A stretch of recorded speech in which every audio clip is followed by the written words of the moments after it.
James Gunn just announced his plans for the new DCEU.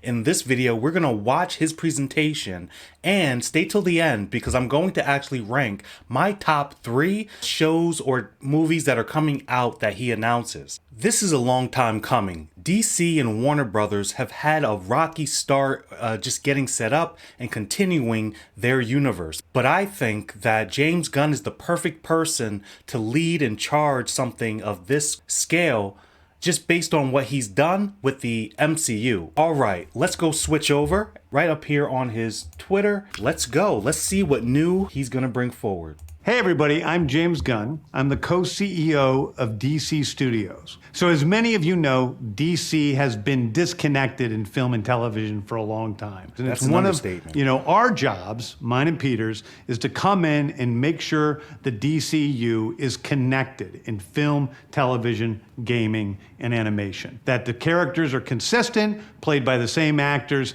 and it works within one story. That's how they should have started. And if something is outside of that, like Matt Reeves' Batman or Todd Phillips' Joker or Teen Titans Go, that it is clearly labeled as DC Elseworlds, outside of the mainstream DCU continuity. Now, Right, Peter and I have that? gotten pretty lucky in Not terms happening. of the 4 Not gonna join projects that are together. coming out over the next year. First, we have Shazam! Fury of the Gods. Shazam has always been off kind of in his own part of the DCU, so he connects very well. That moves directly into The Flash, a fantastic movie that I really love that resets the entire DC universe. Then to move into Blue Beetle, a fantastic film about a kid who's a marvelous part of the DCU, and then into Aquaman 2, which leads directly into our next few projects, which I'm going to tell you about now. So, Peter and I, along with a group of very... All right, so first off, just wanted to make a comment. He is actually going to just let the movies that are already slated run their course, and then he's starting anew, so... Let's get it. Talented writers have started to map out an 8 to 10 year plan of what DC Studios will be in film, television, and gaming. This first chapter is called Gods and Monsters. Now this, what I'm about to tell you, is a part of the first chapter. It's not the entire first chapter. The first project is Creature Commandos. Creature Commandos is an animated series. I've written all the episodes.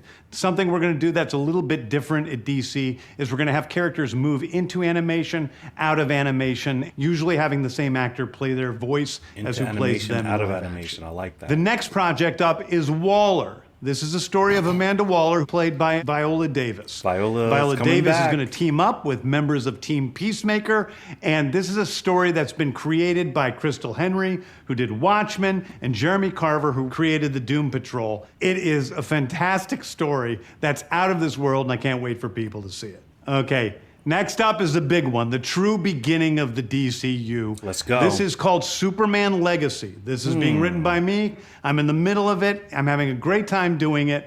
And Superman will be released into theaters July 11th, 2025. Okay, the next thing is a big premiere HBO television series called Lanterns. This is a story of a couple of Green Lanterns, John Stewart and Hal Jordan, and we have a few other Lanterns peppered in there, but this is really a terrestrial-based TV show, which is almost like True Detective with a couple of Green Lanterns who are space cops watching over Precinct Earth. In it, they discover a terrifying mystery that ties into our larger story of the DCU. Next is a big movie called The Authority. The Authority is a passion project of mine. It's based on the marvelous Wildstorm characters we are now bringing into the DCU and will interact with all of our primary DCU characters. I have no idea who they are. The Authority are a group of superheroes who think the world is broken and they want to fix it by any means necessary. I think it's a very different look at superheroes. We're doing a television series called Paradise Lost.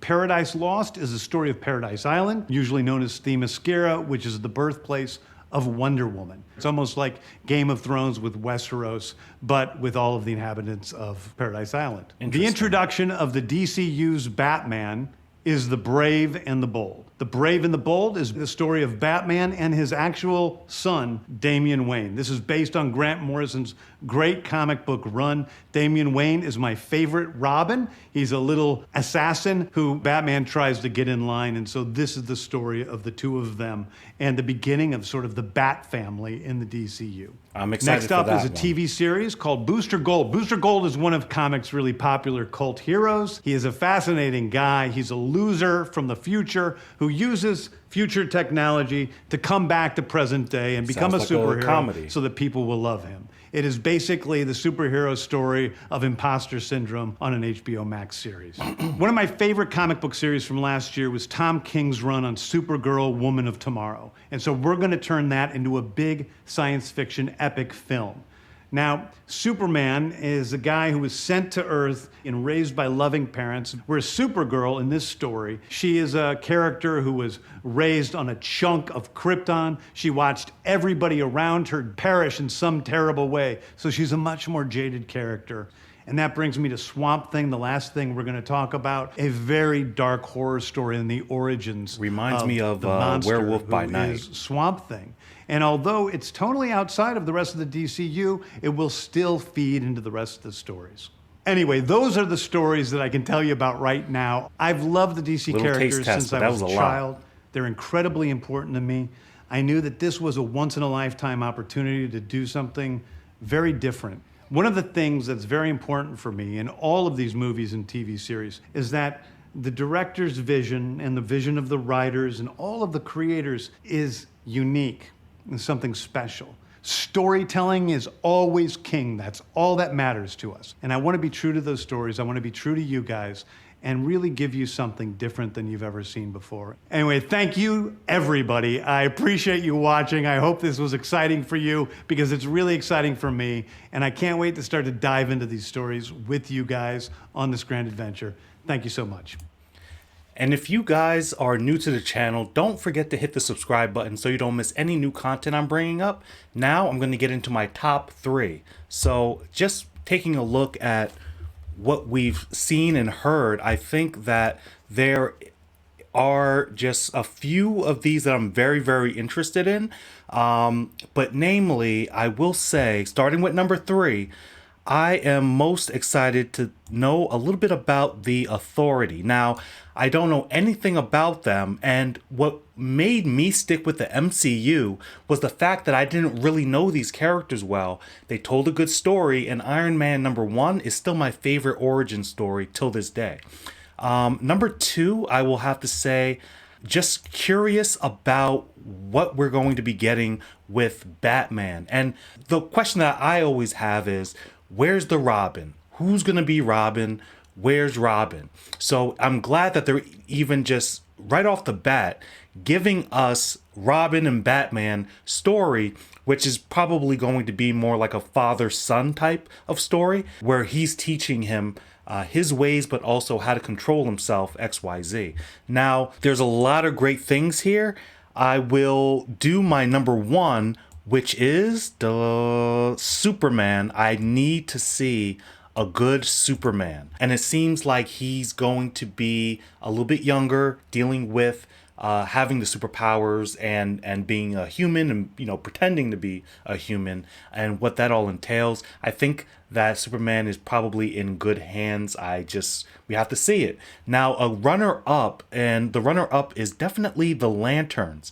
Just seeing like a true crime detective story done in this world, that's something that I will be very interested in seeing. Honestly, a lot of these I will be watching only because I don't know who they are. First, you should just start with individual stories and then give us the group. They were trying to be so different from Marvel that they messed up, and it took them 10 years, the DCU and Warner Brothers, to fix their mistake. But James Gunn is a good director, and I think that his love of source material is what's going to drive DC to new heights. Leave a comment below which one was your favorite, and as always, hope to see you soon.